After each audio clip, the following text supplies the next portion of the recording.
Hi, my name is Sam. I'm from usephotoshop.com, and today we are going to look at how to use the Paint Bucket tool in Adobe Photoshop.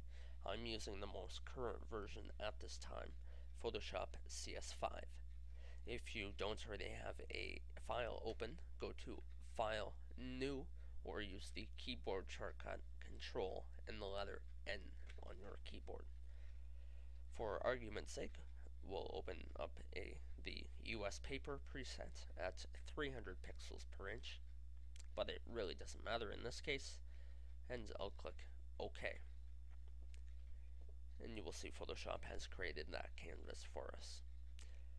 To find the tool, go to Window, Tools to open up the Tools window or the Tools palette. It's located 6th from the top on the right hand side and may be hiding behind the gradient tool. If it is, simply left click and hold down. You will see this menu appear and you can select the Paint Bucket tool. The keyboard shortcut is G, meaning if I'm using another tool and I wanted to use the Paint Bucket tool, simply by hitting the letter G on my keyboard, I will be taken back to that tool. Let me show you how it works.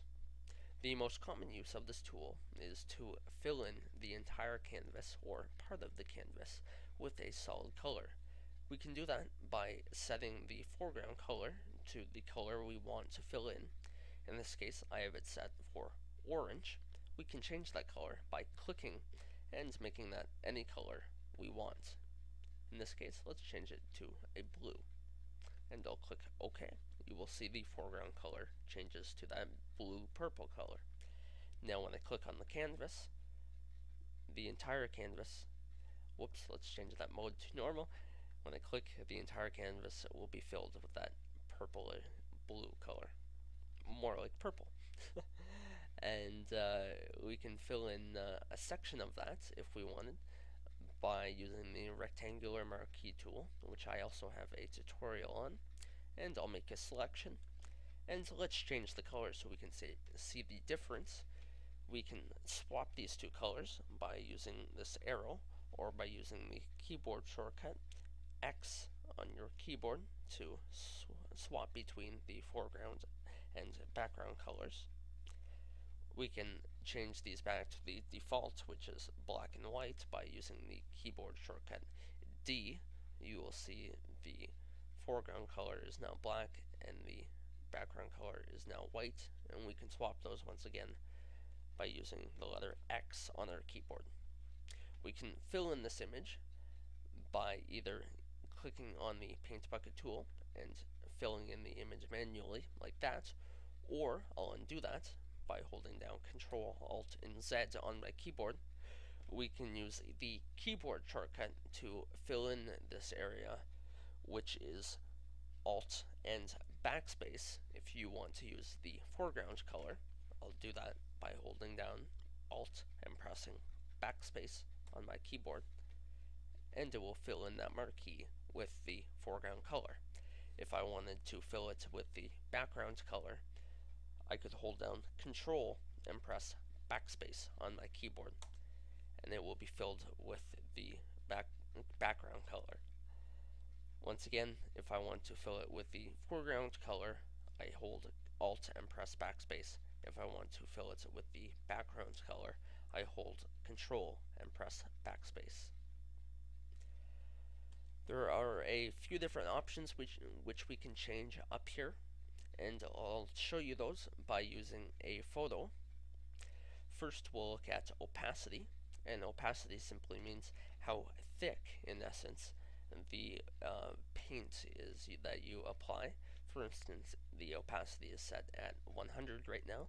If I click and fill this, and you will see my tolerance is not up all the way, which I'll get to in a minute, but I'll fill this entire area, and you will see it is filled at 100% with black. I'll undo that, lower the opacity to, say, 24%, a little less than a quarter of the original, and now when I fill the area, you can see it only darkens the area a quarter, or only applies the black a quarter of what it did before.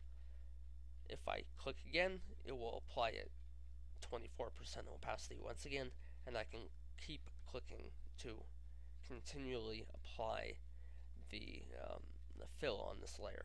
Again, I can also use the keyboard shortcut Alt backspace, and that fills that entire layer with no regard to the opacity setup here.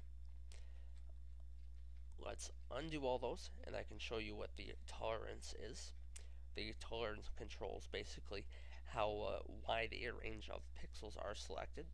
For instance, if I set the tolerance really low, and I'm doing this by clicking on where it says tolerance and dragging my cursor, holding down and dragging my cursor to the left to lower the number or to the right to raise the number.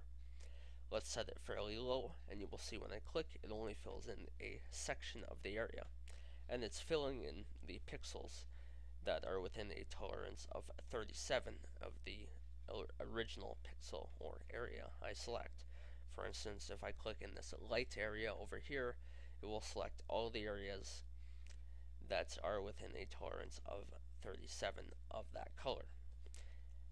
Now you can see, even though these areas over here may be light and may be similar to this color, they are not being selected because the pixels are not touching. If I wanted to select them, I would deselect the contiguous box, and you will see when I click now,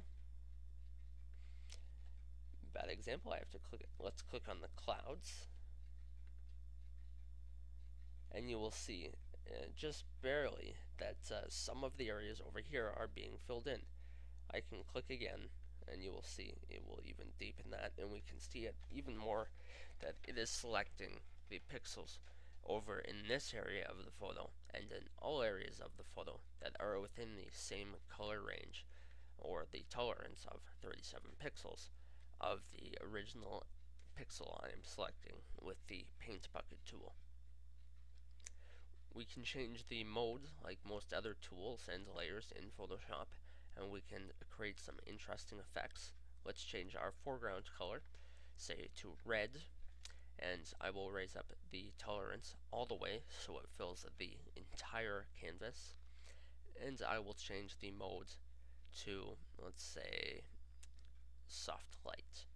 And so when I click now, you will see it not just applies the color to the layer, but it applies the mode as well, and you get this cool color changing effect.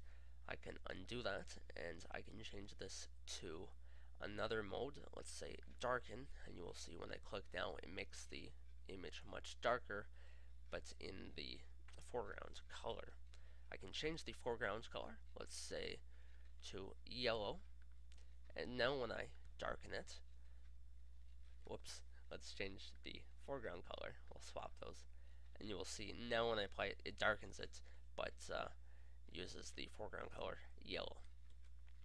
And I can change that mode to something else, let's say color dodge, and now when I click on it, it really brings out just the yellows and it makes the image just with white and yellow. Let's swap those to see what that would look like. And you can see the color dodge effect with the red in the foreground. So there's a quick overview of the Paint Bucket tool in Adobe Photoshop. I'm Sam from usephotoshop.com.